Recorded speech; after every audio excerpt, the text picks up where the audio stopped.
aujourd'hui pour les 10 phrases à ne pas dire à des amis qui ont un parcours PMA et qui vont en l'occurrence faire une fécondation in vitro, parce que ça a été mon cas. Donc je vais vous donner des phrases que l'on m'a dites, que je ne déteste entendre. Voilà. Donc si tu es ami, proche ou de la famille de quelqu'un qui va suivre ce parcours, surtout ne lui dis jamais les phrases que je vais te dire à l'instant. Mais c'est parce que tu y penses trop, c'est dans ta tête tout ça. Alors autant vous dire que quand vous posez cette question-là, oui, j'y pense trop, c'est un fait.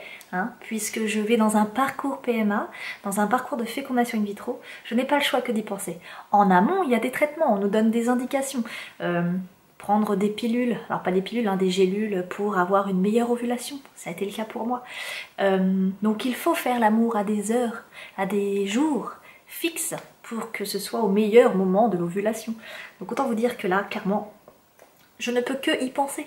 L'horloge biologique, l'horloge du cycle menstruel, il est là, il est présent, donc je ne peux que y penser. Donc arrêtez de dire aux gens qu'ils y pensent trop.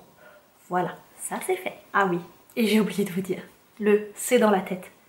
Non, c'est pas dans la tête. Parce que là, en l'occurrence, le problème, il venait pas de moi, il venait de mon mari. Et vous ne savez pas d'où vient réellement le problème. Donc ne dites pas que c'est dans la tête, parce que franchement, ça, c'est le genre de choses qu'on ne supporte pas. Et arrêtez de dire ça, s'il vous plaît. Je vous en prie, arrêtez pour toutes mes amies et tous ceux et celles qui vont vivre un parcours PMA. S'il vous plaît, ne leur dites pas ça, franchement, ça nous anéantit vraiment. Vraiment, une fille, vraiment. Vous allez faire une fille, sérieusement? Vous êtes fous, vous allez avoir des triplets.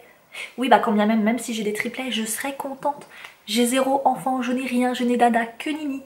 Donc oui, même si j'ai des triplets, je serai la plus heureuse du monde, même si mon couple risque d'en pâtir, parce que c'est dur d'avoir des enfants, déjà c'est compliqué, mais même si j'en ai 3, eh ben, j'aurai plus à refaire de filles. J'en ferai qu'une seule et après je serai tranquille. À bon entendeur, hein. Je comprends pas franchement, mais moi je suis tombée enceinte comme ça en un claquement de doigts. Ouais, bah alors celle-là aussi c'est pareil, hein. Tu te la gardes pour toi, parce que entendre ça quand une femme est infertile, ou que son couple est infertile, juste, c'est horrible, parce que déjà, quand on a nos amies qui sont enceintes et qui tombent enceintes et qu'elles nous l'apprennent, elles sont contentes, on essaye d'être contente pour elles.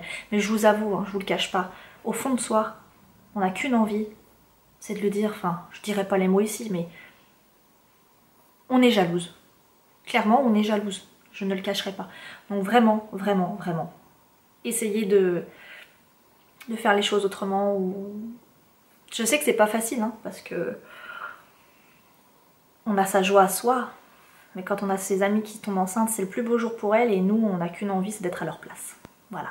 Donc là, c'est pas très sympa, mais c'est comme ça. On est des êtres humains. Je sais pas, moi, vous devriez avoir des projets. Ayez des projets. Ouais, alors quand on vous dit cette phrase-là, ayez des projets. Quand vous êtes déjà marié, que vous avez déjà votre maison, il est difficile d'avoir d'autres projets que celui d'avoir des enfants. Le voyage, oui, mais le voyage, il n'est pas possible. Pourquoi? Bah, parce que quand on fait un parcours PMA, pareil, je vous l'expliquais, il y a une horloge à suivre. Des piqûres, des examens, à des dates données. Donc on ne peut pas programmer un voyage, ce n'est pas possible. Voilà. Donc cette réponse-là, c'est pareil, tu ne la donnes pas. Oh, bah il y a plein de gens qui n'ont pas d'enfants et ils en font pas un drame. Hein.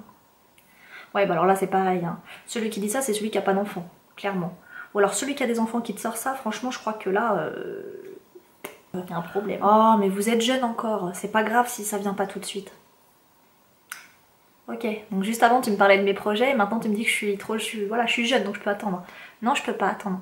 Parce qu'il faut bien savoir une chose, c'est que dans le parcours PMA et dans le parcours d'une fécondation in vitro, plus la femme elle prend de l'âge, plus les chances diminuent pour avoir un enfant.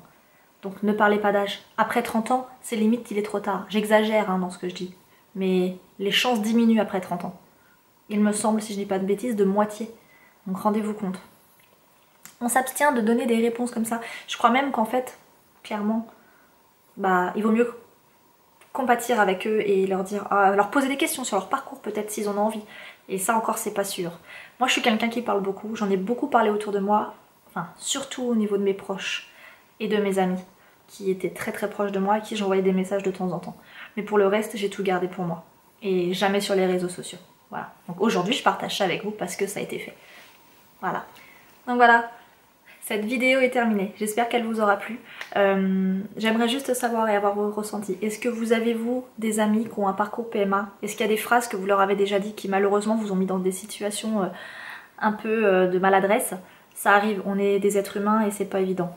Moi en tout cas, si vous avez besoin d'aide, si vous avez besoin de conseils, il n'y a pas de souci, je serai là. Et le but de ma page YouTube, c'est ça. Ma page Facebook, c'est pareil. Mon blog, c'est la même chose. Je veux du partage et encore plus avec des gens qui vivent la même chose que moi. Voilà. En tout cas, je vous souhaite une belle journée et à très vite.